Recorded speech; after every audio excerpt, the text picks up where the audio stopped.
राम राम साथियों। क्या आपने कभी सोचा है मंदिर में जो मिठाई, फल या पंचामृत हमें दिया जाता है उसे प्रसाद क्यों कहा जाता है? वो वही लड्डू है, वही फल है, वही पानी है। फिर भगवान के सामने रखने के बाद उसमें ऐसा क्या बदल जाता है कि लोग उसे सिर झुकाकर ग्रहण करते हैं? क्या सच में उसमें कोई ऊर्जा ट्रांसफर होती है या ये सिर्फ आस्था का मामला है? आज की इस वीडियो में हम जानेंगे प्रसाद क्यों खाते हैं और क्या इसके पीछे छुपा है गहरा एनर्जी ट्रांसफर कॉन्सेप्ट।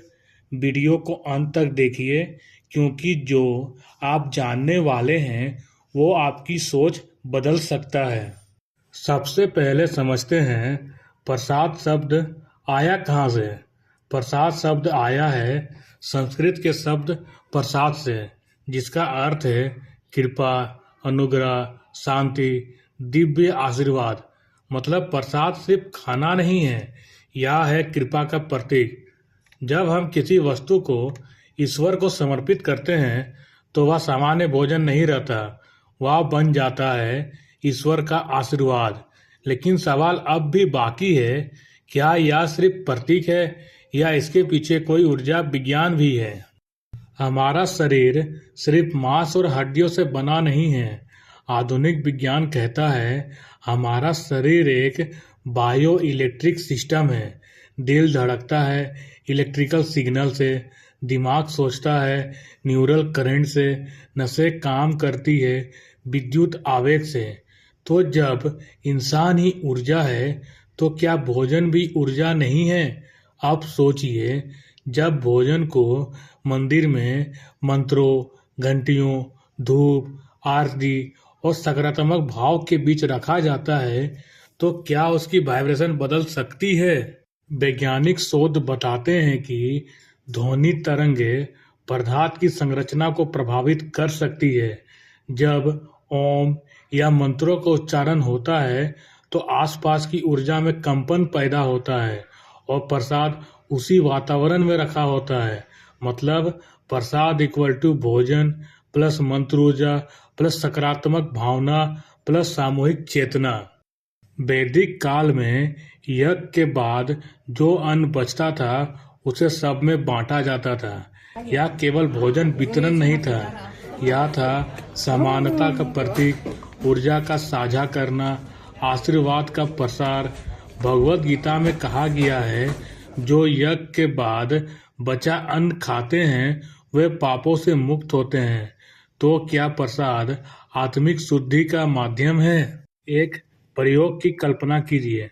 दो समान लड्डू लें, एक को सामान्य जगह पर रखें और दूसरे को मंदिर में आरती, मंत्र और श्रद्धा के साथ रखें। फिर दोनों को अलग अलग लोगों को दें। अक्सर लोग कहते हैं मंदिर वाला प्रसाद ज़्यादा हल्का और शांत महसूस होता है। क्या यह प्लेसिबो है या सच में ऊर्जा बदलती है? आपने नोटिस किया होगा माँ के हाथ का खाना अलग क्यों लगता है? वही आटा, वही मसाले, लेकिन स्वाद और संतुष्टि अलग क्यों? क्योंकि उसमें होता है भाव, प्रेम और सकारात्मक ऊर्जा। ठीक वैसे ही प्रसाद में भी जुड़ती है भावना प्लस श्रद्धा प्लस मंत्र ऊर्जा। क्या बिना विश्वास के प्रसाद काम करता है? आंसर, ऊर्जा तो काम करती है लेकिन विश्वास उसे एम्पलीफाई कर देता है। क्या प्रसाद खाने से पाप खत्म हो जाते हैं? प्रसाद आपको मानसिक शांति देता है और शांत मन सही निर्णय लेता है। यही असली शुद्धि है। क्या प्रसाद सिर्फ हिंदू धर्म में है? आंसर नहीं, हर धर्म में ब्लेस्ड फूड की परंपरा है। मतलब एनर्जी ट्रांसफर कॉन्सेप्ट सार्वभौमिक है। कुछ शोध बताते हैं कि पानी और भोजन अपने आसपास की ऊर्जा को रिकॉर्ड कर सकते हैं। अगर यह सिद्धांत सही है तो मंत्रों के बीच रखा भोजन सकारात्मक ऊर्जा रिकॉर्ड कर सकता है। जब हजारों लोग एक साथ आरती करते हैं तो वहाँ एक सामूहिक ऊर्जा क्षेत्र बनता है और प्रसाद उसी ऊर्जा में स्नान करता है। इसलिए बड़े मंदिरों का प्रसाद लोग विशेष मानते हैं। प्रसाद खाने से पहले लोग उसे सिर से लगाते हैं। क्यों? क्योंकि वे पहले उसे ऊपर से ग्रहण करते हैं। यह सिर्फ खाना नहीं है, यह है अहंकार को झुकाकर ऊर्जा को स्वीकार करना। अगर आपको आज कुछ नया जानने को मिला, अगर आपकी सोच बदली, तो वीडियो को अभी लाइक कीजिए, शेयर कीजिए, सब्सक्राइब कीजिए द अननोन पाथ और बेल आइकन दबाइए ताकि ऐसे रहस्यमय और ज्ञानवर्धक वीडियो आप तक सबसे पहले पहुंचे।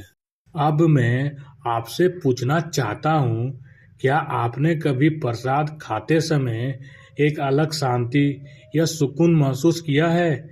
क्या यह सिर्फ मन का खेल है या सच में कोई एनर्जी ट्रांसफर हो रहा है? कमेंट में जरूर बताइए, क्योंकि द अननोन पाथ पर हम खोजते हैं आस्था के पीछे छुपा विज्ञान। हर हर महादेव।